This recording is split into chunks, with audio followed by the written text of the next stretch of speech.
This is your first time to a live stream, I'd never know how to set it up. So my wife's gonna adjust the camera right now because I don't know how to. And let me know if you can hear me. This is the Pivot Firebird live stream / Christmas live stream / everyone's asking me about the Rocky Mountain Element live stream. And we're trying it with new audio tonight. I've never mic'd myself up with audio, so we'll see how that goes.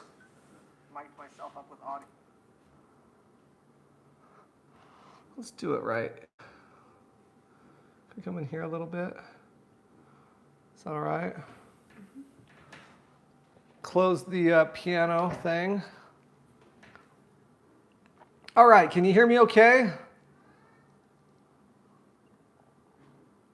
Alex, can you hear me in the chat here?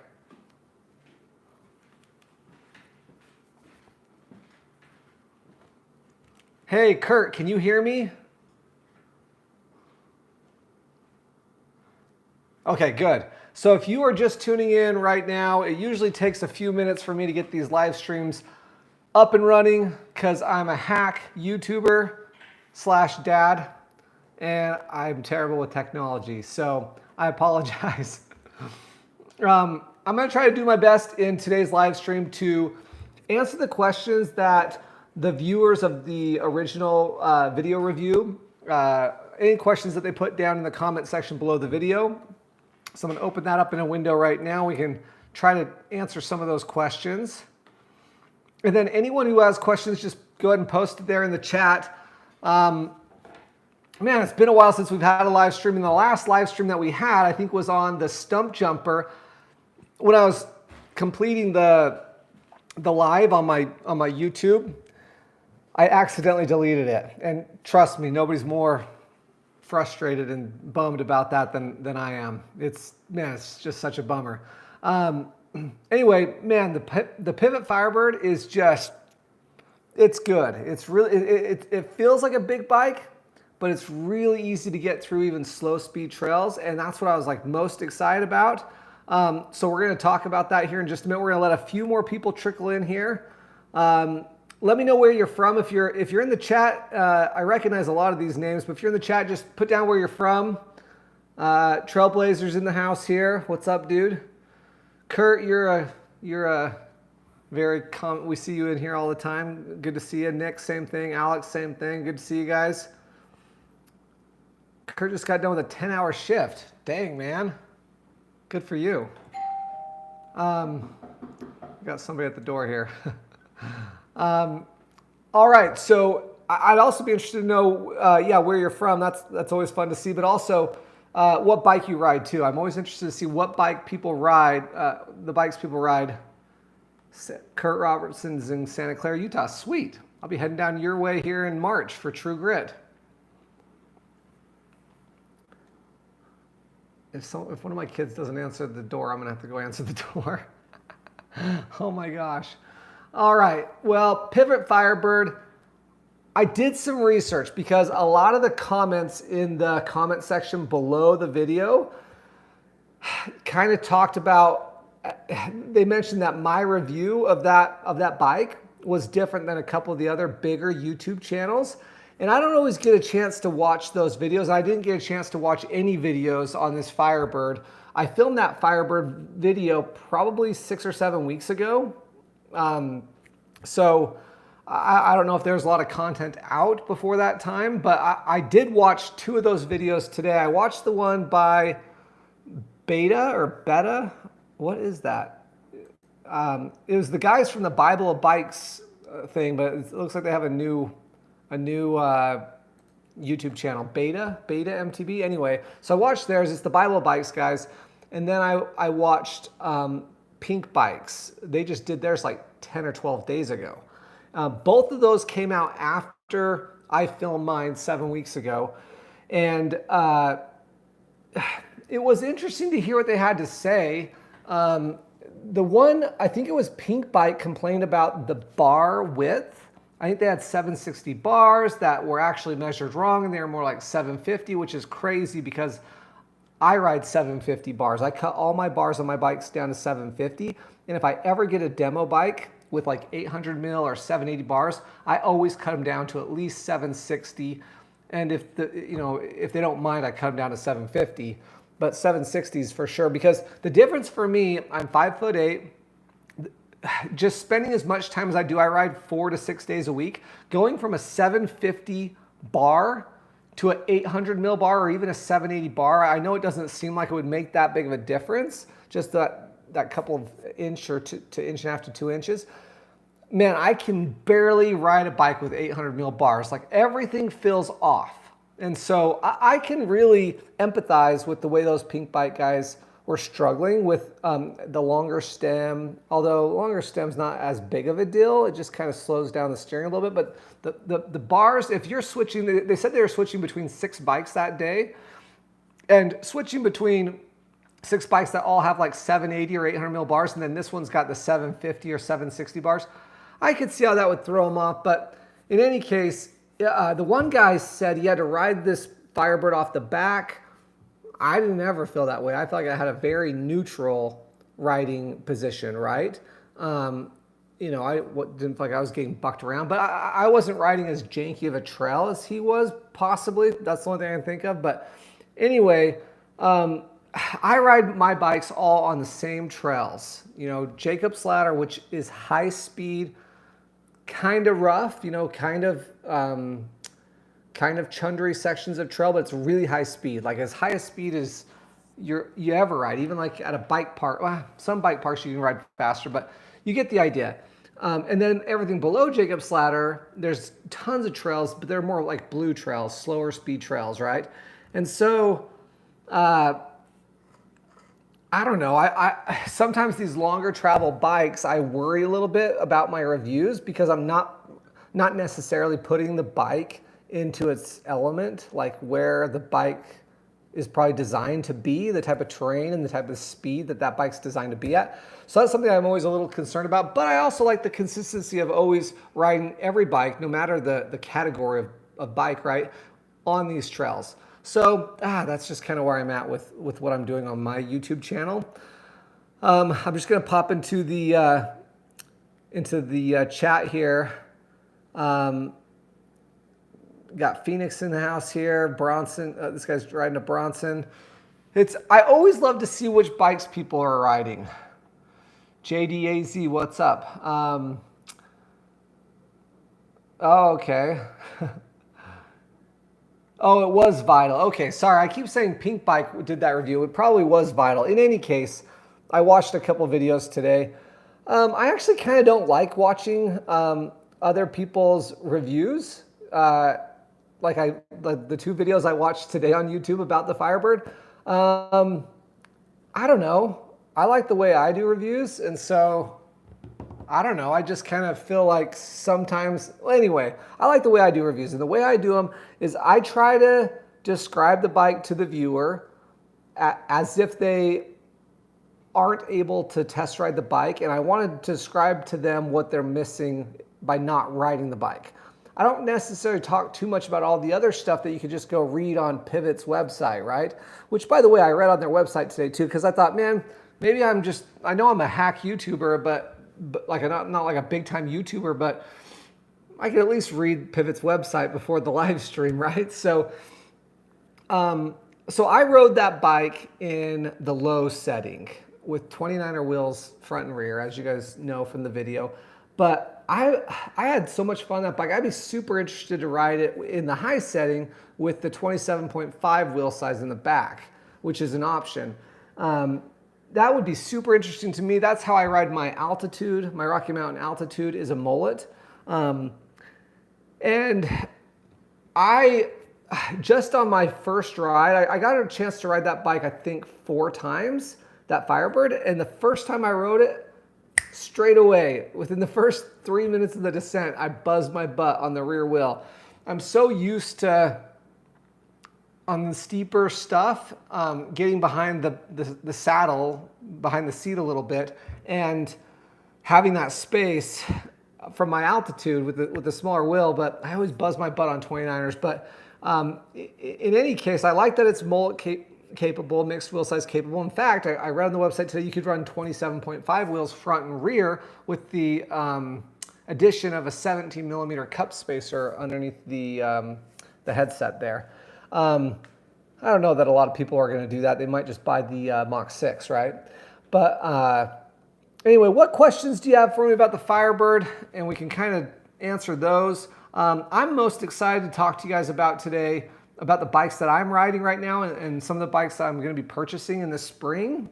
That's what I'm really excited to talk to you about. But okay, JDAZ says, oh, those are the bikes he's riding. I thought you wanted me to compare it to those. That's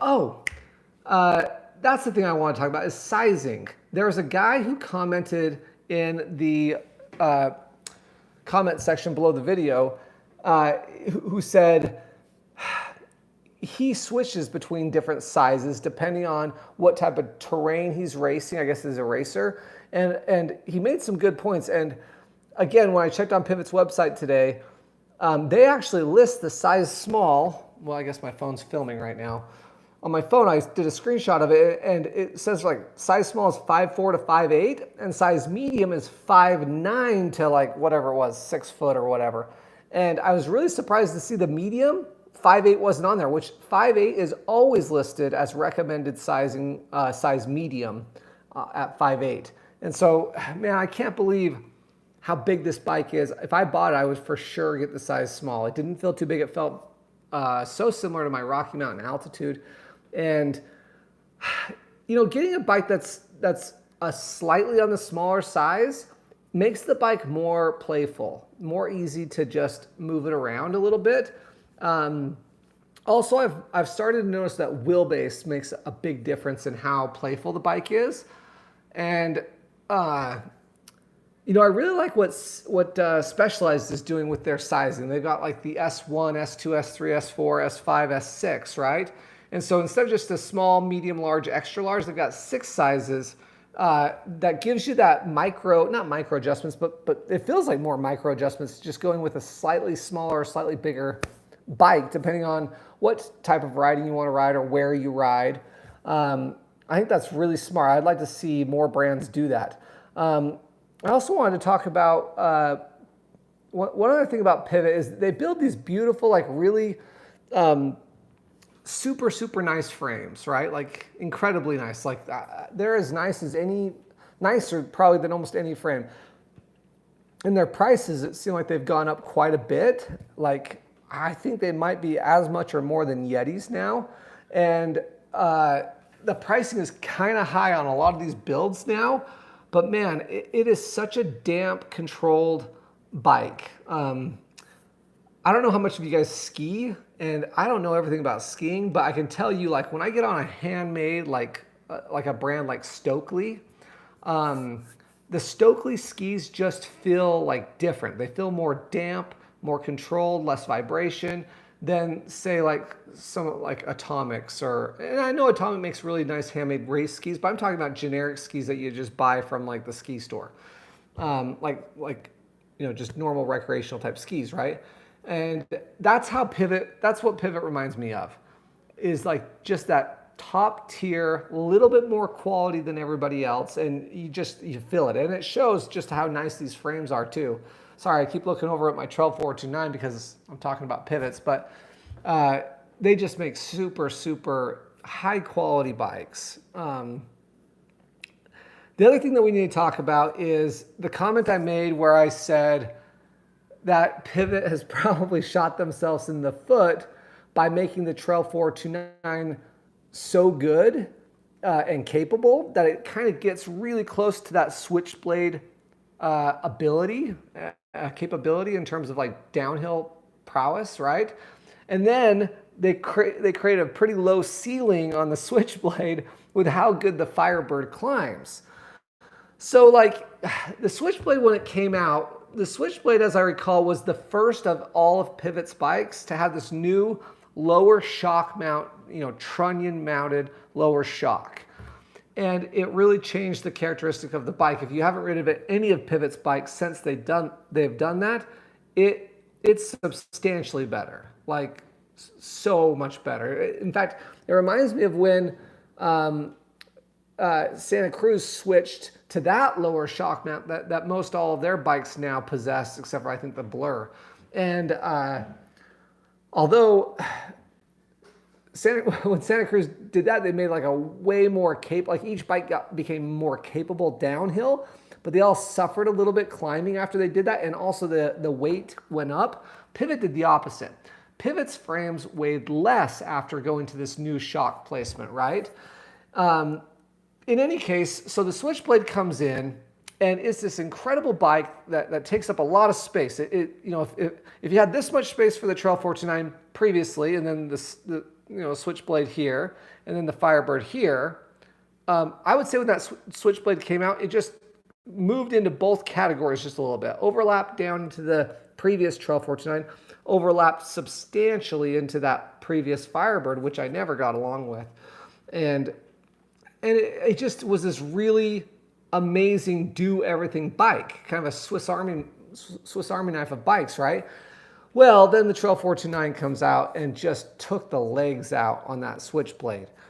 Not entirely, because I think the Switchblade definitely has a higher speed limit, but the reality is the first time I rode the Trail 429, I rode it back-to-back with the Switchblade down in St. George, Utah, and we were going through some pretty rough terrain, my buddy Kevin and I, and switching back and forth between those bikes. And I just remember on the Trail 429, I mean, Kevin's a really good rider, and he never left me in the dust on the Switchblade. When I was on the Trail 429, I could keep his wheel the entire time while he was riding the Switchblade, and that was a pretty cool thing. It just that Trail 429 is so capable. I'm probably really belaboring that fact, but and then moving into the Firebird, this new Firebird climbs so well. Like, it's surprising how well it climbs, because it's a 165 millimeter bike. I ride a bike like that all the time in my Rocky Mountain altitude. It doesn't climb anywhere near that Firebird. And so that's why I made that comment in the video, in the Firebird video, that I feel like Rocky Mountain kind of shot themselves in the foot a little bit, or Pivot shot themselves in the foot a little bit by just making that Firebird climb so well and the Trail 429 be so capable on the downhill. It's like, man, that spacing now for the Switchblade just got really small, in my opinion. Anyway, I guess what I'm saying is people who are looking at the Switchblade should really consider, if their speed is really high, they should probably really just go with that Firebird. If their speed isn't that high, man, take on the nimbleness of that Trail 429, which is still incredibly capable. In any case, I'll hop back into the comments here for a minute. And there was one other thing I wanted to be sure we talked about before we moved on from the Firebird today. I think I talked about sizing. Yeah, if there's anything else I missed that you guys want to know, yeah, Kurt Robertson, the Pivot is the new Dennis bike. Kyle says he seconds the Trail 429 Enduro question. Okay, what is it? Curious if you got a chance to try the Trail 429 Enduro. No, I haven't had a chance to ride the Trail 429 Enduro. And to me, it's like, I don't know why. I just feel so strongly that if you're going to get the Enduro, you should just get the Switchblade.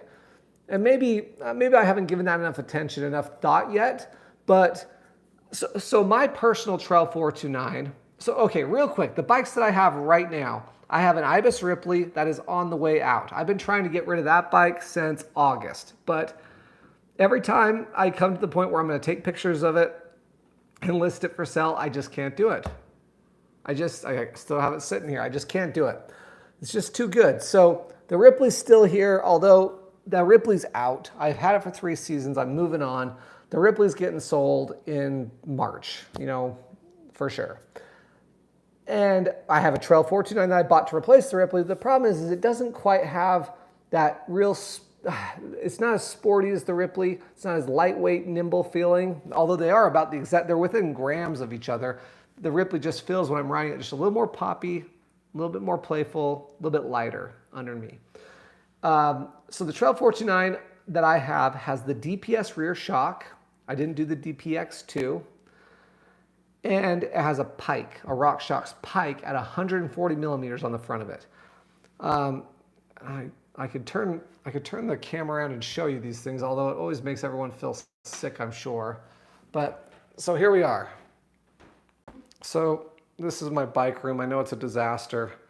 So sorry if I'm making you feel sick. That is the Pivot Trail 429 with a pike.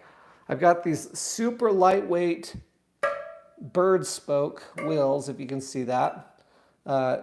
These are fabric spokes laced to Salt Cycles carbon wheels.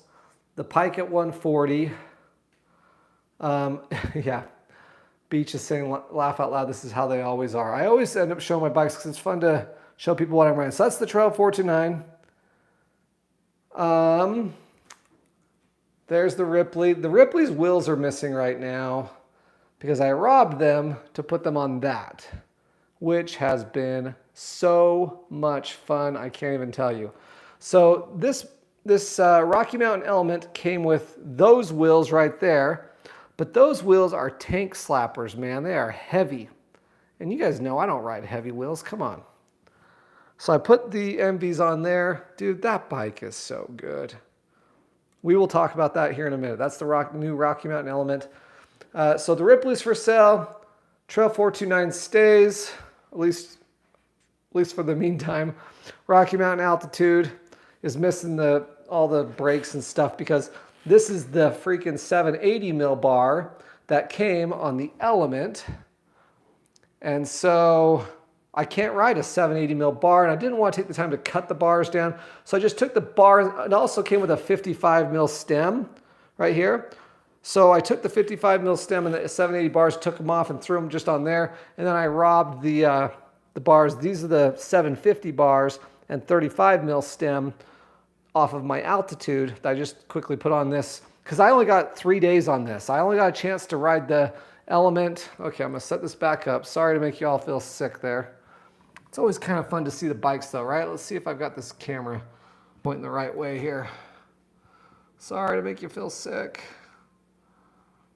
Okay, is that pointing the right way?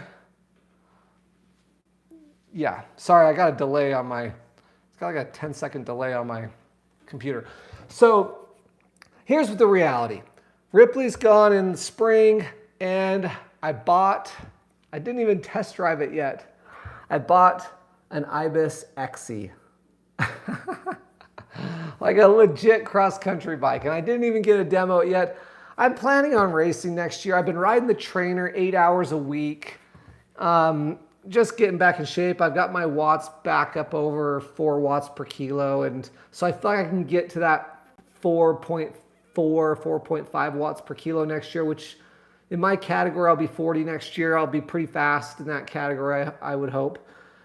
So I'm building an Ibis XE, and Chris at Salt Cycles is doing a custom job on the whole thing. Super, super lightweight wheels, DT Swiss 180 hubs. I mean, it's gonna be super light. I'll bet you that bike's gonna be, I don't know, 23 and a half pounds is my guess. We'll see. So gonna do a little bit of racing next year, and so I wanted to get a cross-country bike. The Ripley's out of here. Trail 429 and the Rocky Mountain Element get to duke it out, but the reality is the Rocky Mountain Element.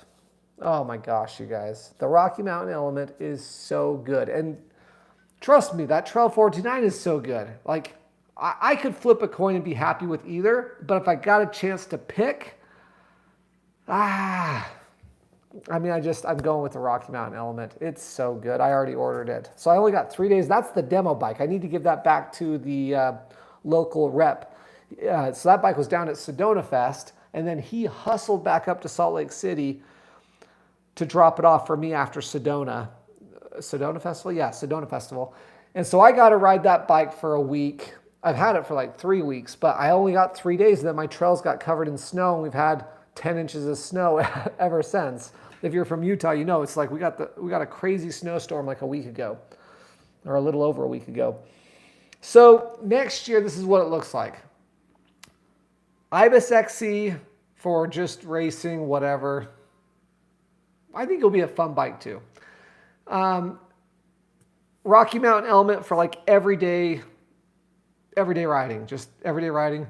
And then the Altitude is on the way out. I rode the Altitude all year this year. It's time to sell it. So I don't know what I'm going to replace the Altitude with. I'd need to ride the Firebird a couple more times before I felt like the Firebird would be the one. I really like the Firebird a ton. I'm going to ride it mullet, the Firebird mullet again before I make my decision.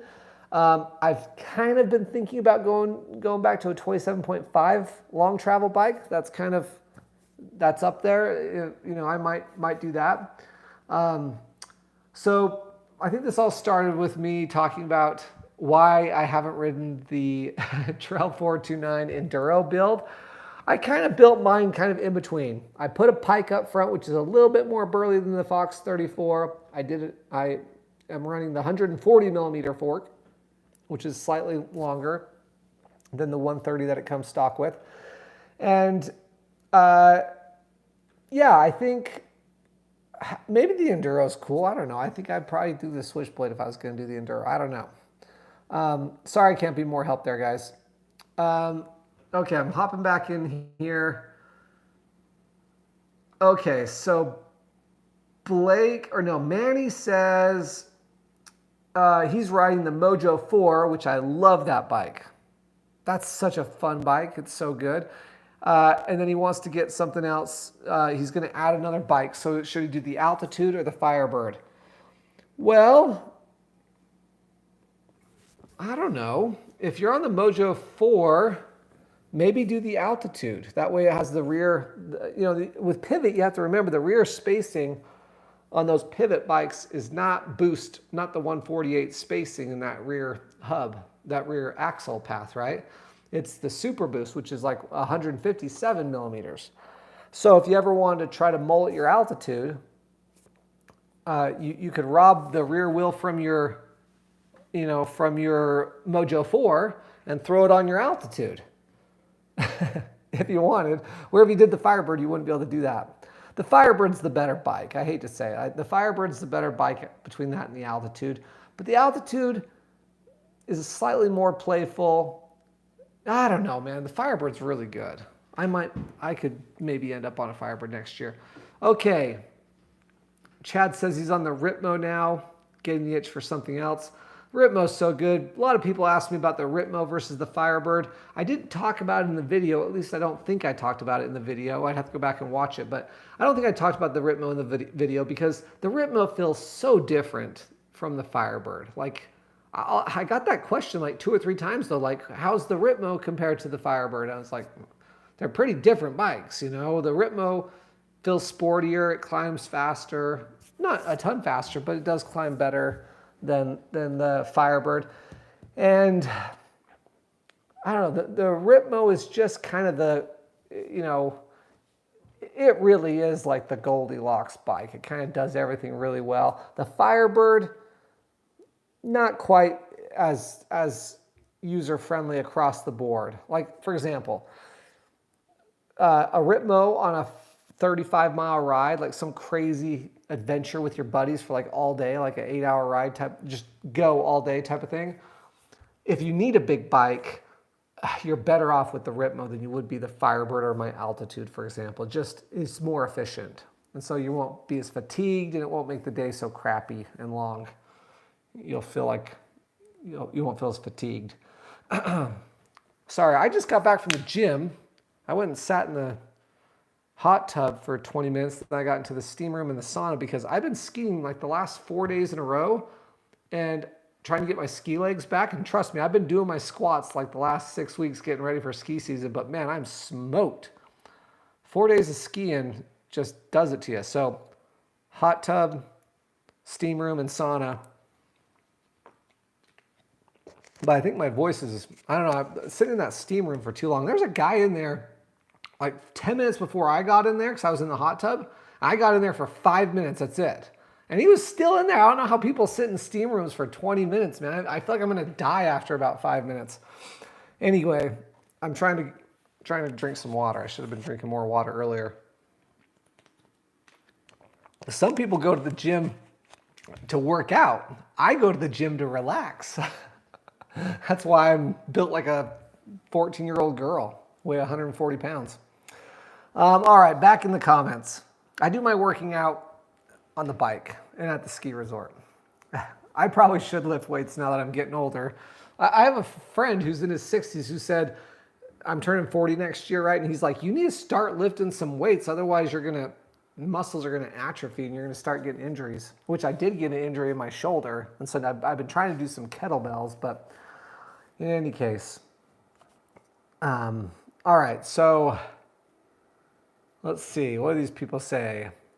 Oh, Manny asked me if I've ridden the new Bronson mullet. I haven't, but I'm excited to. I really am looking forward to riding that.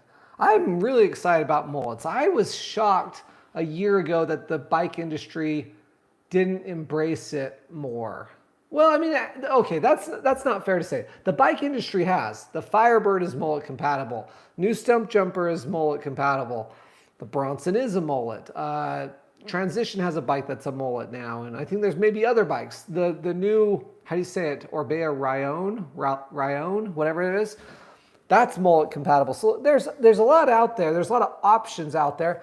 I just don't think the consumer, you guys, are as interested for some reason. Take my buddy Tyler, for example. He shreds. He's so fast on a bike, and he rides. He's a better rider than most people out there, right? He's much faster than me, and he's really talented, and so are a bunch of my buddies. But Tyler specifically, he's short. He's 5'7", he's like an inch shorter than me. And he's always kind of in between small and medium bikes, right? Even he won't go with a 27.5 bike or a mullet bike. He's 29er only. He's just convinced that rear wheel, that smaller rear wheel, when he rides my altitude, he's convinced that it gets hung up just a little bit compared to a 29er, and he doesn't want to deal with that. And I get it. He's just freaking mock chicken all the time. And so he would rather have that speed, which I don't know what the science is. I don't know that 29ers are necessarily faster than the mixed wheel size mullet bikes. But in any case, I think the consumer, most of you guys, Tyler, my buddy, and everybody else, they're not as interested in purchasing a $7,000 mixed wheel mullet bike like the Bronson, for example, as they are a Hightower, right, in the Santa Cruz lineup. So I don't know. Time will tell how much the mullets get embraced, but I'm embracing them, but I don't know. No one else is excited about it, I guess. All right, back into the chat. How does the Firebird compare to the Ritmo? We talked about that. I want to say also, you guys have probably noticed, and also, there's been over 100 people in here at a time, so we've probably had a couple hundred people in here, and only 16 people have hit the like button. If you wouldn't mind, just hit the like button. That helps me out a ton. Like, I know you guys probably don't know how much that helps, but, and I know this isn't my job or anything. It's a side hustle, but it takes up a lot of my time, so we might as well, have it be the best it can be. You guys have probably noticed in the last couple months, almost every one of my videos now has a paid ad in it, like paid promotional material, right? And YouTube has recently changed their rules where we have to disclose to our viewer. You'll probably see at the beginning of the video, like paid promotional whatever. So the company that sponsored this video, and I want to be full disclosure with you guys. What I've done here on YouTube has been a ton of work over the years, and it's nice. I don't have to get paid for it, but it's nice that I do get paid a little bit for it, because sometimes I get, not as interested in answering everyone's comments and stuff, and you guys might think that sounds bad. I'm not sure, but it takes up a lot of time. So for me to be able to have these sponsored ads, I charge people $600, which is not a lot of money, to have 1 minute of advertisement in my video. And then I don't put any, I don't put any of YouTube's ads in there. In fact, I would be interested to hear. In fact, will someone comment if you guys, I have YouTube TV or whatever it's called, premium, YouTube Premium. I spend like $12 a month to not have to watch any ads on YouTube, which if you're not doing that, oh my gosh, that's the best $12 you'll ever spend. But if there's someone out there who doesn't pay for premium and actually has to click through the ads, maybe tell me how many ads you saw on my Firebird video, because I only put one ad in that video, and it was like at the 13 or 14 minute mark. Because when I have someone sponsoring this one, like Lab Austere, the hip pack company, they've already paid me $600. I don't want to make you guys watch a bunch of ads. So I just put one ad in there and that's it. So I'd be interested to know if YouTube is putting ads on my videos. If someone remembers or knows, maybe comment in there. Yeah, this the Sultan says he has YouTube Premium also. Dude, YouTube Premium is the best bang for your buck. Oh, I can't believe people watch ads still on YouTube. It's insane.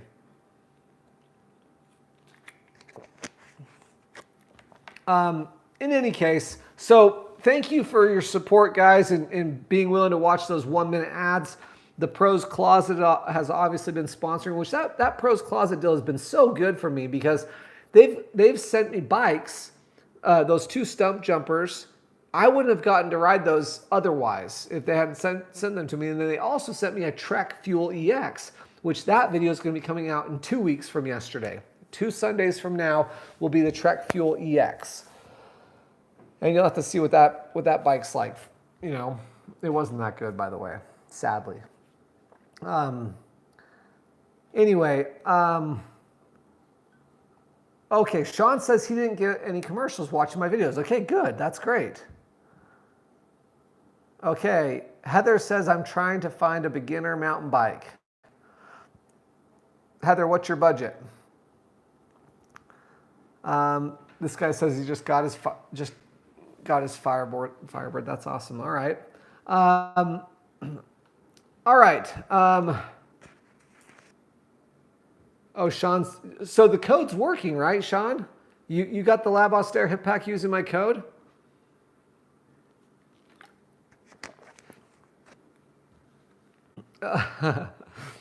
The second guy said, Jason, take some of the Patreon money and get one of those 2-can beer hats. Root beer in your case. Yeah. So you can stay properly hydrated. Yeah, I will. Also, hey, we're going to end this live stream in about 20 minutes. I forgot, at the 30-minute mark, I wanted to do a Ask Me Anything. If you guys have any questions about me, ask me anything. Put it in the comments, and I'm happy to answer. So if there's anything you want to know, maybe you got nothing you want to know. That's fine, too. Merry Christmas to everyone, by the way. We got Christmas coming up at the end of the week. My kids are 11, 9, and 5, and so that's really fun ages to, for Christmas.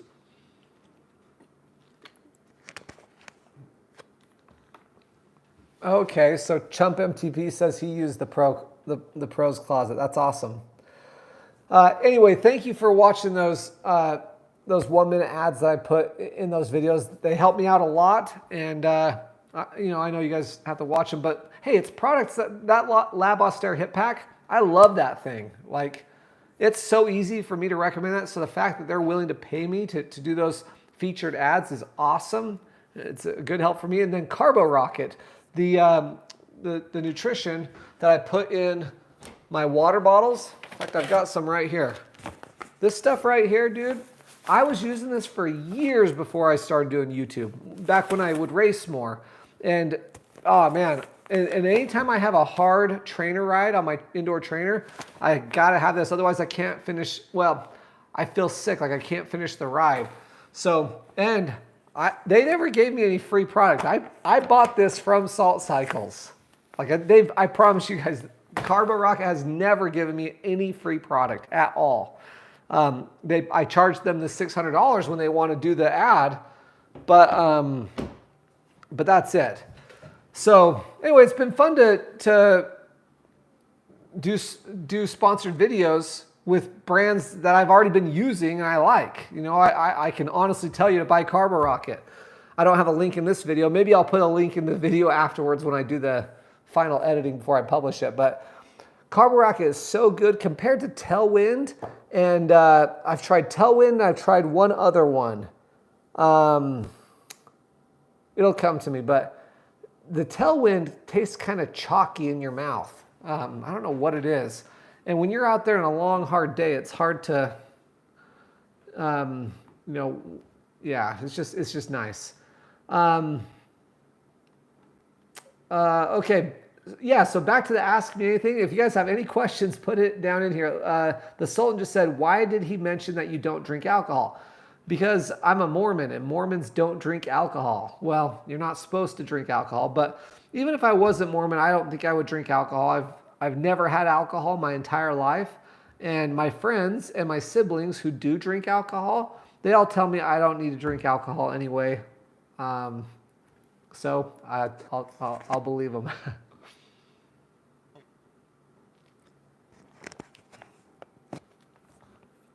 Let's see here.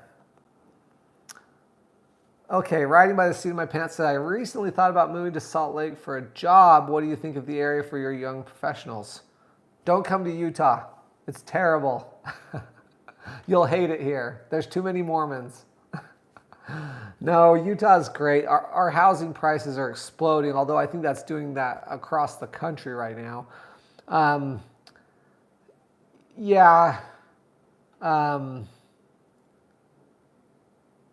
Let's see here. Sorry, I'm trying to read the comments. No, Utah's great. I think there are lots of opportunities here, but it's getting very crowded. It's getting very busy here. Let's see here. Trying to read these comments. Okay. Beach seconds the Carbo Rocket. Yeah, anyone who tries Carbo Rocket loves it. Okay. Beach says, going to head out soon, but it was neat seeing your fleet. I have a hard tail on a 150 trail bike. Okay. Blake's channel says, question for you. Is there a destination you have been wanting to go ride that you have not been able to go yet? You know what, guys? I'm not much of a... I haven't been up to this point much of a destination guy. I like going down to St. George during the winter just because it's a quick 3.5 hour drive from Salt Lake City, and it's, you know, there's no snow. It's like pretty good warm temperatures. So from November to April, when Utah, at least Salt Lake City, Utah area gets pretty cold and snowy, it's nice to just quickly head down there for a little vacation. So that I end up riding my bike down there quite a bit, and it's really nice. But no, I haven't really thought about going anywhere. A lot of people have told me to go to Sedona for the Sedona Fest because I'm doing the YouTube thing, and I could ride some bikes there and film them or something. But also that I've heard the riding is really good there, but I haven't been super interested to go. You guys got to realize most of my vacation time that I spend vacationing, I don't mountain bike because I've got 3 kids, and so we end up going to the beach. Like, we go to California to the beach at least once a year, or sometimes twice a year, and I'll try to surf out there a little bit. I'm not much of a surfer, but I like to go out there and do it, and then do the beach and do Disneyland or go camping. Last year we went to Yellowstone. My dad has a house up in Idaho on the Snake River. We go up there and go jet skiing and stuff like that, but I don't really take my bike when I go vacationing, so I guess I don't do destination biking. So no, I don't have Utah. And the other thing is Utah has so much good, Moab is a lot of fun. St. George is so much fun. This area has a lot of biking, but most of my biking, I'm 4 or 5 days a week, you guys, just 10 minutes from my house in Corner Canyon, Draper, Utah, with over 100 miles of trail. And it's not the world's greatest biking, but it's good exercise and get you out on the trail. Okay, Victor says, any word on the new Ripley V5, or should you just try to get the V4 now? There is no V5 Ripley coming. I am 100% certain there will not be a new Ripley next year. So if that's a reason why you've been holding off not buying it, because I get it. If a bike's been out for 2 seasons or 3 seasons, you start to think, oh man, I know the Ripley. I've heard the Ripley is really good, but I don't want to buy a bike right at the end of its generation when they're going to make a new one. I got 2 comments about that. Number 1, there is no new Ripley coming. I'm positive. Number 2, even if there was a new Ripley coming, this Ripley is so good right now, I would be more concerned that the next generation Ripley would be worse than this one, especially with the way most bike manufacturers are making bikes now. They're becoming so long, so slack, and okay, that could be good in a certain type of environment, a certain situation, if you're just shredding downhills. But man, even this new Rocky Mountain Element, when I saw the numbers on it, I was like, oh my gosh, this thing is starting to get pretty slack. It's still okay, and it's a lot of fun, but I don't know. I worry that they're getting too... And the problem with getting bikes so slack and so endurofide, or whatever you want to call it, is they lose that real flickable, nimble, sporty feeling. That's why I'm really excited about getting that Ibis XC, is I just think it's going to give me that more raw, old school bike type feel. I'm looking forward to that. So yeah, don't worry about the new Ripley. It's not coming anytime soon. All right. Okay, I'm not understanding all this. Okay, riding by the seat of my pants, like I say, is incredible. Oh, okay, he's just answering the question. Oh, scratch. Thank you, riding by the seat of my pants. Tailwind and scratch. Yeah, scratch is also super chalky. I've only ever had that one. The one time I was like, I don't need that again. Okay, Heather said middle cost or less cost. If your budget's under $3,500, don't even think about it. Just buy a giant trance, an aluminum giant trance. The best bang for your buck you can get, I think. And a lot of people get annoyed that I say that. And they say, well, Ibis is so good that she could get the DW link in the Ibis Ripley AF. And I agree, the Ripley AF is so good, but that bike's like 2 pounds heavier than the Trance. I promise you, there's something weird about Giant's aluminum bikes. Their aluminum bikes are super lightweight. And I think that's helpful for new riders. If you're not concerned about weight, then get the Ripley AF. There you go. All right, sorry, scrolling back up. I'm trying to keep up with this chat. Sorry, guys, I'm not very good at this. Okay. Okay. How would you make your Ripley more capable if you weren't selling them it? Well, I'm not sure if I understand that question, Andrew. How would you make your Ripley more capable? Okay, if I wasn't selling my Ripley, how would I make it more capable? So I just recently rode the Trek Fuel EX, and that bike comes with a Fox 36 on it, although it has very similar geometry as the Ibis Ripley. Almost spec for spec. It's uncanny how similar these frames are. Although it has 130 millimeters in the back and a 140 Fox 36 fork. In any case, after riding the Trek Fuel EX with the Fox 36, I was like, dang, I bet you my Ripley would be money with a Fox 36. So if I wanted to have like a more bruiser type experience on a Ripley, Fox 36, Minion tires, at 140 mil fork, you know, that's what I would do.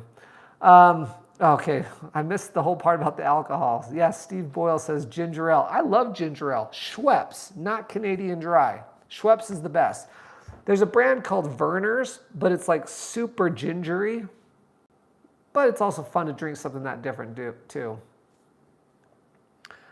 Kurt Robertson's, how do you feel about Build Back Better? We're not getting into that.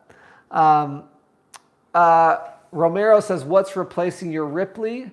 Kind of nothing's replacing my Ripley.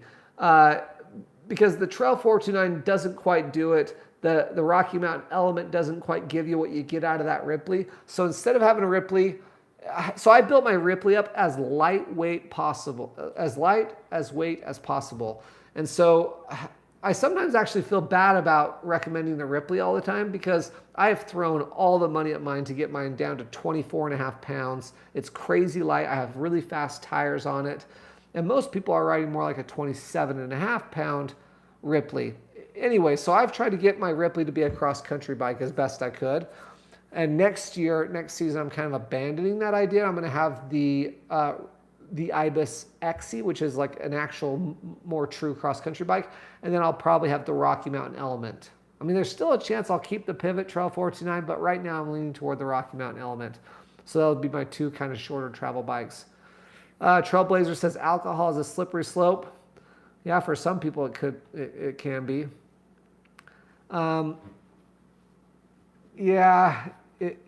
not gonna. Yeah, let's see here. Tell us a little more about the Element. Is it better than the Spur? Does it get overwhelmed in the chunk? So I got 3 days on the Element so far, all in Corner Canyon. So the types of trails you see in my videos. So the Rocky Mountain Element probably has more traction in the corners than any bike I've ridden in recent memory. It's insane. And the tires that I have on it are off of my Ripley. So Maxxis Recon 2.4 front and Maxxis Ardent Race 2.35 rear tires. So much traction in the corners. It's insane. It's just so good. For a little while there, on day one, I felt like the rear shock and the fork, honestly, were maybe just a tad too slow, and that's why I had so much traction. And I kind of want it to feel a little sportier. Every time I get on a bike, I want it to feel sportier, more like my Ripley. And so I'm always, especially a short travel bike, so I'm always trying to get the bike to kind of behave that way as I adjust through the suspension. So I sped up the rebound in the rear and added 1 click of compression, sped up the fork a little bit. I lost my traction. The bike felt a little chattery. And so it didn't like that. At least it didn't like it with the amount of air pressure I had in that DPS shock on the Element. So day 2, went back to the original settings on suspension, but I left the fork faster. That was good. I think I ended up being like 1 click faster. Okay, so the other thing is I filmed an entire day. I filmed an entire ride. I just kept the camera rolling the whole time. So I have like an hour of footage on this bike because I just wanted to film it because I knew I wasn't going to get enough rides on it to do like a proper review. I ended up getting 3 rides on it, but I didn't feel like I had enough time on it to make a real good review. So I've thought about maybe uploading to my Patreon account because I have a Patreon account in case you guys didn't know, which I kind of feel bad about having a Patreon account. I've never taken the money out of there. You can be a patron for like as little as $3, but there's guys on there for $10 or $20 a month just to, I don't know, just to support me, or I don't know, maybe they've liked what I've done for them, or I've helped them, or I've answered their questions. In any case, if you have a ton of questions, you can go to Patreon, sign up there for 1 month, and I'll give you a ton more time and attention there. I do have a Patreon account, but anyway, I don't talk about it much. So I thought about uploading this 1 hour video because I'm on the trainer 8 hours a week right now. And I imagine a lot of you guys are on your trainers also. And so it's kind of nice to have something kind of easy going to watch, something that doesn't demand, on harder, when I'm doing my harder interval days, I don't like to listen to like Joe Rogan or like podcasts or like these really informative or like I listen to books on tapes also. And it's hard to do those on days where I'm doing hard intervals. If I'm just doing zone 2 rides, no big deal.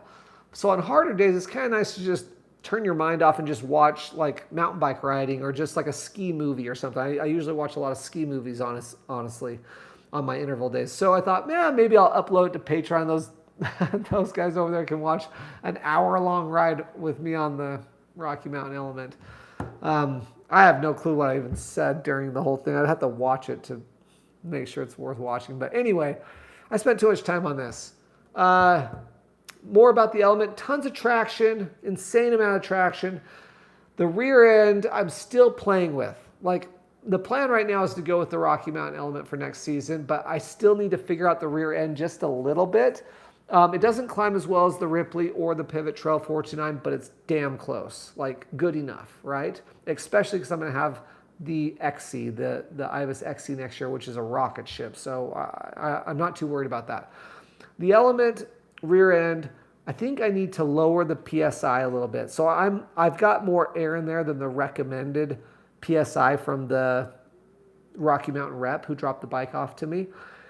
But the reason why I did is because I do a little 20-minute, every time I set up a bike before I go do the demo video, I set up the bike, get all the touch points adjusted and whatever. I put new handlebars on there. And then I set up the shock and the fork. And I have this like little loop that I do in my yard just to kind of mimic what's going to happen out on the trail. And this is a pretty foolproof system. It takes me like 20 minutes to set up a bike.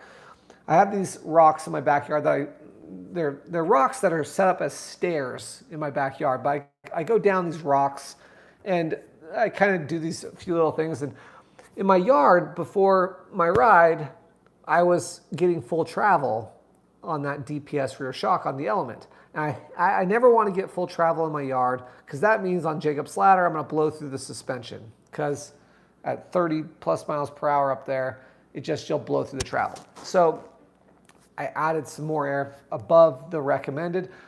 But then the problem is every once in a while, so now I'm no longer getting full travel in the yard, but I will get full travel maybe once or twice, potentially up on Jacob's Ladder. Never get full travel anywhere else in Corner Canyon on any of those trails. But the rear end feels like a little grabby, like a little catchy, almost like it gets hung up. I hate to use the word hung up because there's such a negative connotation with that, because you don't want the rear end of your bike getting hung up and just feeling that like kind of lurching forward when you hit chundery sections. And I'm so used to riding Ibis DW bikes, and same thing with that Trail 429. I just don't get hung up on anything. They just kind of skip across everything, which is how I like it. So that's why I was messing with the air. So I think I'm going to do, I wish I could have gotten one more ride on the Rocky Mountain Element. What I would have done was gone back to the PSI that the rep recommended and then increased the rebound just one more click. I think that would have solved the catchy problem. And if that problem is solved in February when I take this Rocky Mountain Element down to St. George to ride, if that's fixed, then that's going to be my bike. I really wish I could have the rear end of the Pivot Trail 429 on the Rocky Mountain Element. That would be the ultimate perfect trail bike. Rocky Mountain Element with Pivot's DW Link rear end. Oh man, I'm telling you, that would be, that'd be insane. Just totally bonkers. Because the Geo, sorry, I keep getting, I'm supposed to be telling you guys about the Element. That would be the perfect bike, just so you know. But the Element has one of the fastest turn-ins. Like the bike turns in so fast. It doesn't, the guy, who was it? Cal? Someone asked about how it compared to the Spur. Greg asked how it compared to the Spur. The Spur did not have good turn-in. It would be like the Yeti SB130 kind of. It wants to stand up in the corners if you're not riding it absolutely perfect and kind of blow the corner. That's how the Spur was. It want to blow all the corners. And so it kind of has this oversteer type problem through the corners. This Element, whew, baby, you guys, I'm telling you, I don't want to hype up a bike too much because I hate hyping up bikes too much, but I could do no wrong on this Rocky Mountain Element. And it's not like we had extra tacky dirt or anything. The trails were blown out because it didn't have rain forever before this massive snowstorm. Trails were normal. Tires are not anything, Recon, Ardent Race, and I'm telling you, I had so much traction and I could just rail those corners and have such quick turn in, which is crazy because this size medium Rocky Mountain Element has like a 1200 wheelbase, which is pretty long, The Firebird that I just rode, which is like an enduro bike, right, has a 1207 wheelbase on a size small, but it's a lot. That was the thing I was most worried about on the Rocky Mountain Element. Was like, I saw the numbers, I was like, freak, man, why did I have to put the wheelbase so long? I was worried that would rob the experience, to a certain effect where it wouldn't feel as quick. But dude, the bike is so quick, so much traction. Geometry is money. So good. The stump jumper geometry is really good too. I think they're actually, the Element and the stump jumper are pretty similar. The newest stump jumper, not the Evo. It's so good, you guys. Like, sorry, I think I'm tired from sitting in that freaking steam room, but I think it took the energy out of me. But anyway, if you guys are looking for a shorter travel trail bike, stump jumper is so good. Trail 429, so capable, so good. Both those bikes are amazing. This Rocky Mountain Element, I just think those are the three Those are the 3 bikes moving forward. All the people that I see out on the trails, the 30, 40 people I see while I'm out there riding, they're all kind of going slower than I am. I don't know what they would want to do with a Firebird. I know this is the Firebird video, but new stump jumper, new Trail 429, new Element. Those are the 3 bikes. I'm telling you.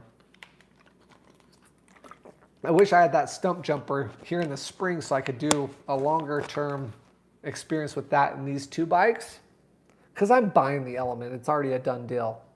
Oh, and Salt Cycles is becoming a Rocky Mountain dealer. So how convenient is that for me? Because I love that brand. The Element is super easy to ride too. The Firebird was easy to ride. I love bikes that are really accessible. Like you just get on them, they're easy to ride. You feel like you're sitting down in the bike. Cornering feels intuitive and just natural. You don't feel like you have to find that weird kind of spot on the bike to ride it just right. All bikes are going to ride better if you have the confidence to get up there and get forward on that bike, right? But the spur, the transition spur is kind of a demanding bike. In the week that I had like 4 rides on it, 5 rides on it. And it felt demanding compared to like my Ripley or, you know, even the Trail 429 is slightly more demanding than my Ripley in my opinion. But the Element, man, that's the type of bike I'd buy my wife. If she wanted a 29er, Rocky Mountain Element, or even the Rocky Mountain Instinct. That bike is so good too. Man, I'm starting to go on a bit of a rant here. Sorry, guys. Let's get back into I'm going to try to answer all these questions, and then we're going to wrap it up. So maybe another 15 minutes or so. Did the spur get overwhelmed in the chunk? No, it was awesome in the chunk. It was probably maybe not quite as good as the Pivot Trail 429. The Pivot Trail 429 might have been slightly, the rear end just feels slightly better. Both bikes are better than the Ripley though. Descending high-speed chunk. I should have mentioned that sooner. The Element is definitely holding the line better and not being deflected or moving around as much as the Ripley for sure on the downhill. I mean, it's got like a 65 or 65.5 degree head tube angle, and it's a pretty long bike. I'm telling you, the Element, that might be the one to beat. Okay, Evil Reckoning.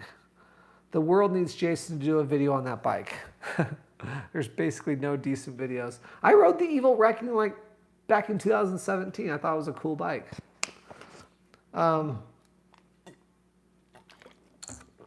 Okay, Calvin Christensen just sold a Stumpy. Chad Clark, Element versus Ripley. Which one descends better? No question, the Element. Not even close. The Ripley has its limits that you can hit. You know, pretty quick. Romero says, do I go to Newport? Yes, I love Newport. I love Newport Beach. It's so fun. We were just there like 2 months ago. We went there like 3 days. We had so much fun. We went to Corona Beach and Newport Beach, and we went down to Mars. What's the name of that beach I liked where the surfing was good? Bolsa. What was it? Mars. What was the name of that beach I liked? Bolsa Chica. Bolsa Chica Beach is just north of Newport Beach. Dude, it's so nice there. I love that beach. All right. And if you guys have any more questions in the Ask Me Anything, which nobody's really asked me anything. Actually, I just need to scroll down a little bit more. Okay, let me get back on here. Unpaved says, title says Firebird Q&A. You have to ask your questions about the Firebird at the beginning. Everyone knows the live stream's just to hang out and goof around. We only talk about the actual bike for like the first 10 minutes. And it was a slow start today. I was kind of feeling low energy after being at the gym. I haven't done a live stream in a minute, so I felt a little like I needed to get into the groove. Like I was a little awkward at first, maybe. All right, I got to start reading these. Jason, have you had any coaching to improve your riding, or is it years of experience and being self-taught? I get coached from my friends, but no, I haven't hired an actual coach. I have 2 friends who are who are coaches. My buddy Sam Buckmiller is a coach here in Utah. You can hire him. And I have several friends who've actually done, I think he does 4 and 6 session packages. He doesn't do just one day with you. He'll do like 4 days or 6 days. And he's not that expensive. I want to say he's $100 an hour, but you can split it between like 4 guys. And dude, the people who go with him, my buddies who go with Sam, definitely improve. Then Jason, who works at Salt, he's one of the owners of Salt Cycles. Jason was a mountain bike coach also, although I don't think he does it much anymore. And both those guys are insanely good riders. I ride with those guys dozens and dozens of times each season. And so Sam's given me tips here and there, and then I'll get tips from my other buddies. But no, I've never gone to a clinic or anything. But I should. And in fact, I need to just I should do a clinic with Sam. I should do like a 6-day clinic with Sam and maybe film part of it. Okay. You said you'd size down the Firebird, which ended up being okay. Do you think the Trail 429 would have been too small had you sized down? Yes, the Trail 429 would have been too small. Let me just say this real quick before we leave. I have ridden size small bikes. I've never owned a size small bike, but I've ridden them numerous times. So the Yeti SB130, I rode in a size small before I bought the medium. The Yeti SB1, that was the SB130. The SB140, I rode the size small for an entire week back when I was considering maybe going that direction on the 140. Ultimately, I didn't end up buying the 140 at all. But between the medium and the small, I loved the small in the Yeti SB140. The Switchblade, before I bought the Switchblade, I had a size small Switchblade for at least a week. Maybe 2 weeks I had that. I probably rode it 7 or 8 times, the size small Switchblade. The problem is on all of these size small bikes, you guys, it's not the descending. The descending is a lot of fun on a size small bike for me at 5'8". The problem is everything else. The climb, not even just the climbing. The cockpit is too tight. It's too cramped. And so whenever you have like longer, not necessarily like a steep pitch that you're climbing, but just like these long traverse type climbs, just cruising, that's where it doesn't work well. Seated pedaling, that's where the size small doesn't work well until this Pivot Firebird. This Pivot Firebird, seated climbing, seated cruising, didn't feel too cramped at all. And that's, maybe I'm not trying to make like a buyer's guide here, but my advice would be, because trust me, I've ridden lots of size small bikes. My advice would be, to test the seated position, the seated pedaling position. That's going to be the tell as to whether or not, if you're in between a large and a medium, well, don't go bomb down hills, because the mediums, if you're in between a large and a medium, the medium's going to feel more sporty for sure. It just will. And you'll feel like a boss, like you'll feel like you got more control of the bike. So if you're 5'10", 5'11", you're trying to decide between a large and a medium, the real tell will be the seated pedaling, not just the grunt climbs where you're just like killing yourself trying to turn over another crank. I'm talking about the easy, high cadence stuff. Yeah, high cadence stuff where you don't have too much weight bearing down on the saddle. That's going to be where you're going to notice if you're too cramped, if you're not spread out enough. Because you got to remember, guys, when you're doing a big effort on a bike climbing, it feels good to be stretched out a little bit. Think about if you guys road bike or gravel bike at all. When you really put in a big effort, when I first get on my road bike, every time when I leave the neighborhood, I get into my hoods, and the hoods feel kind of far away, especially because of how much I mountain bike, right? Those hoods feel kind of far away, and I get down to the drops, which, if you're not familiar, the drops are that lower section, right? That you come down here, and you're like, oh, okay, that feels a little better. And then you come back and you feel the bar, like the flat bar, and you're like, oh, that's really close. And you get back to the hoods. I'm telling you, when you're doing a harder effort, that's a good test. Anyway, not a bike buyer's guide, but that's my recommendation. Okay. JD says I need to come down to Arizona for the winter. I've been told that so many times. I just need to figure out a way to take my family down there. What do I do with my kids? Maybe send me an email. Tell me what to do with my kids. Okay. The cure that kills. Jason, does it surprise you that Utah doesn't have more amazing bike parks to offer? Deer Valley is the best we've gotten over the past few years. It seems to have gotten really lazy and, well, yeah, it does surprise me there's not better bike parks. Deer Valley is the best one. Park City used to put in some effort. And then Sundance, I know, has some stuff. I don't know. There's lots of good riding. I've thought about doing like a service where people can come here and I take them riding because there's some incredible rides here, but I don't know. You just got to go find them. Okay. Let's see here.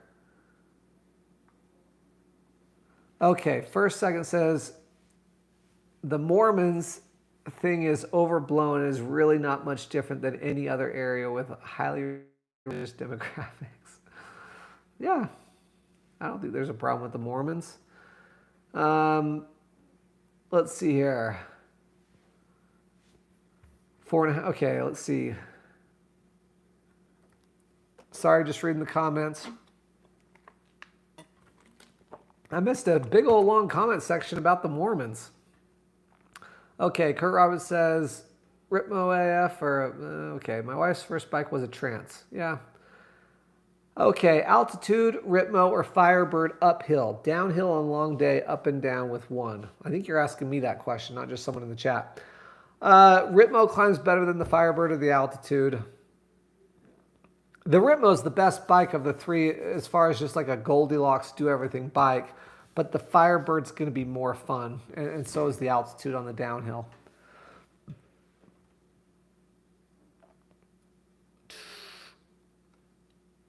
Okay, let's see here.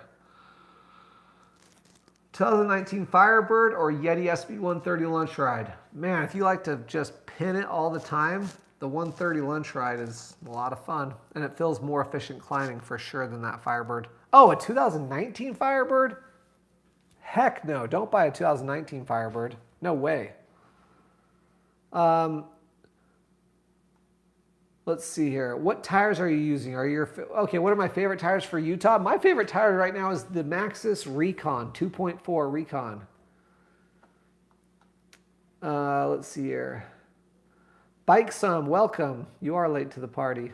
Man, and I'm way behind on this chat. I'm going to catch up in the chat, and then we're going to wrap this up. Heather says, glad you're still making videos. I like your videos and reviews. I don't know if he's talking to me or somebody else. Okay. Well, that's a good question. Somebody took mine, says, how would you characterize Pivot's DW link suspension as opposed to Ibis's? That's a good question. Anybody else who's ridden both bike brands will probably have you're probably sitting there in front of your computer thinking, hey, I could answer that. It's very easy.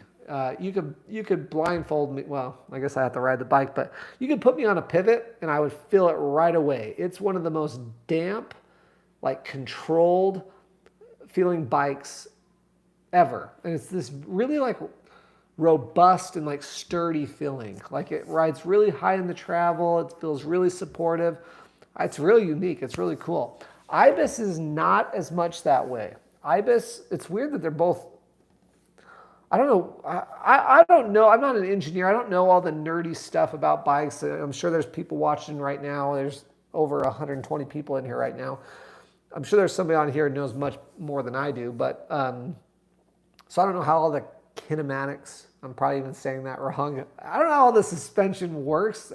I know that Dave Weigel is like this genius engineer guy who helps make bike suspension. That's what I know.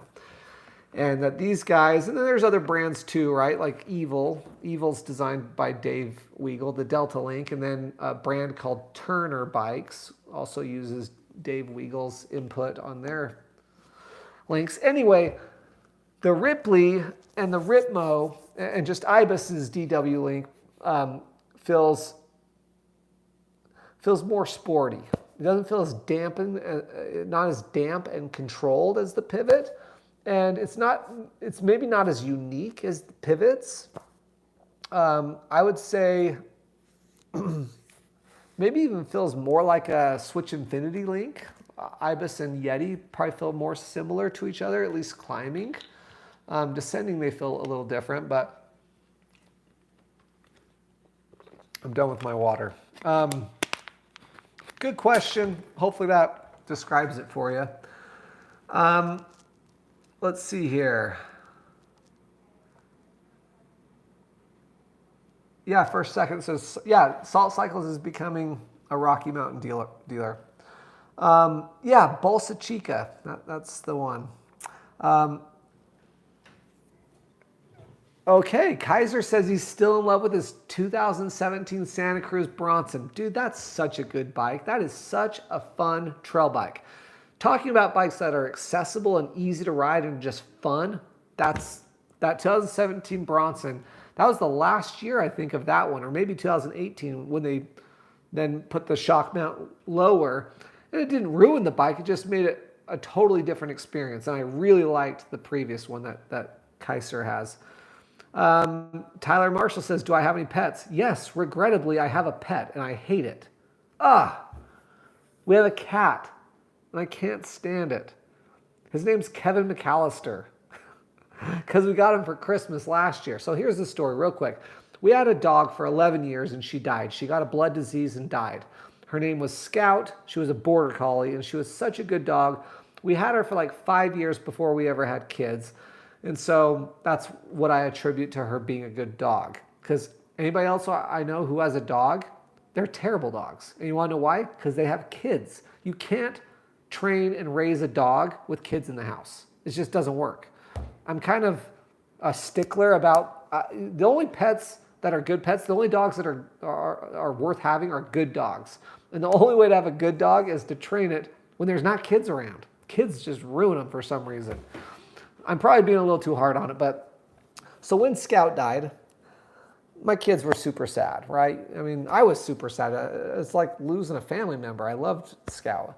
And so when she died, the kids wanted another dog so bad. But I was like, I'm not going to spend the amount of time and attention right now in my life to train a dog because I'm not going to have a dog unless it's a damn good dog, right? And so, and it's the same with my kids. I want to have good kids. And so we have very strict rules for our kids and we run a pretty tight ship here at the doll house. I'm probably too hard on my kids. But anyway, good kids are fun kids and dogs are the same way. And I don't think I can raise a good dog with kids in the house. So we got a cat as like a compromise thing. Oh man.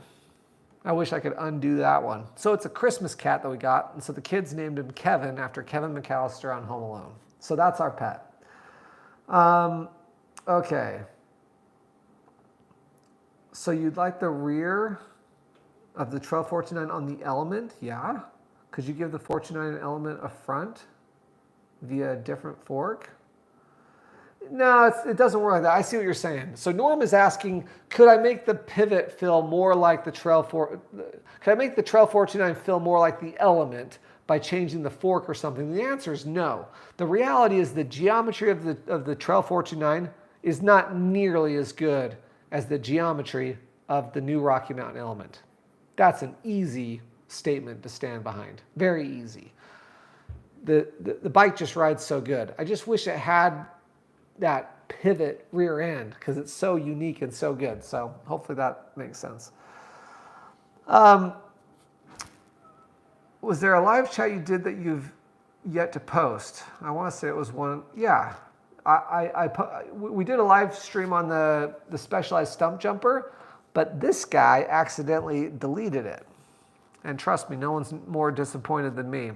Hey, Brady Hall, good of you to show up, man. How does the Firebird compare to the Ritmo? We talked about this a little bit earlier, Brady. They're not that similar. The Ritmo is sportier feeling and climbs better. Blake's channel says, this has been to hear all of your comments. I'm not sure if I understood that. Roy says, is YouTube mountain biking reviews your full-time job? Are you kidding me, dude? No, this doesn't make hardly any money at all, like almost no money. In fact, Roy, you're welcome to head to Patreon and become a patron to start paying me.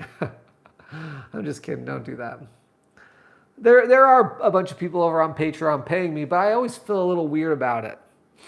You know, I have enough support from the sponsored ads that I'm doing. You know, if this was my full-time job, I'd really have to hustle and find some legitimate sponsors, because I don't know how you make the kind of money I would need to provide for a family of 5 on a YouTube. I don't even know how you do that. No, this is definitely not my full-time job. That's why I only do a video every other week. You know, 2 videos a month is all I could do.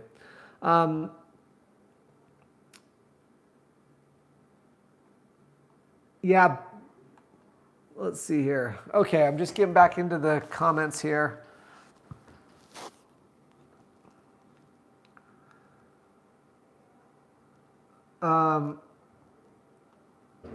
All right, Michael Glidewell, you're right. We got to wrap this up. I'm going to scroll through these last comments, then we're going to wrap it up. Thanks for everyone who came tonight. We're going to be less than 5 minutes here.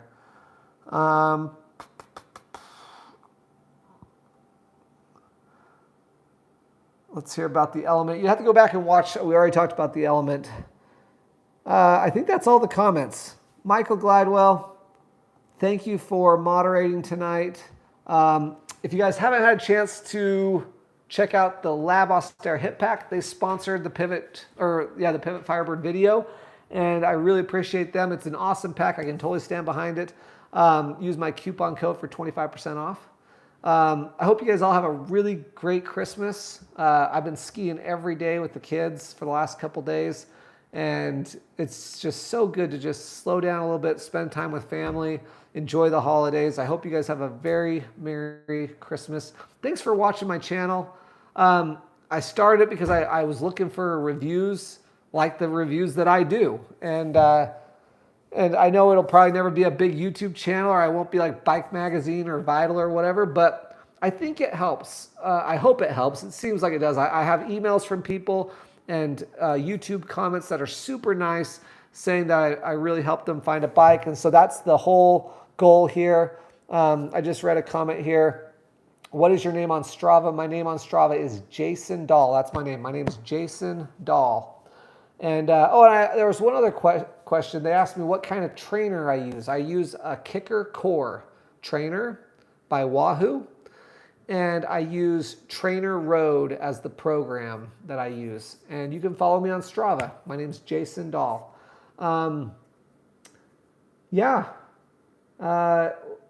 Last question. How much of your time is spent editing, preparing for the videos versus redoing the writing, reviews, grabbing the video? I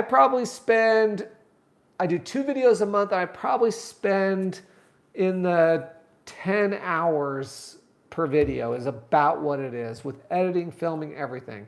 So I probably spend about 20 hours a month is all. Maybe 25 hours a month is all. And then responding to comments, doing live streams, stuff like this. But thanks for watching, guys. Merry Christmas. The next video here, I'll just give you, let me open my calendar real quick, and I'll tell you what videos we have coming up next. Let's see here. Calendar, right there. Okay, the next video is on January 2nd, will be the Trek Fuel EX. January 16th will be the Trail 429. It's not really a review, it's just me showing you the bike and talking a little bit about it. Then after that is on January 30th, I'm going to do the same thing with the Ripley. And then on, well, it gets a little blurry after that. We're not super organized here. Anyway, thanks for watching, guys. We'll see you in the next one.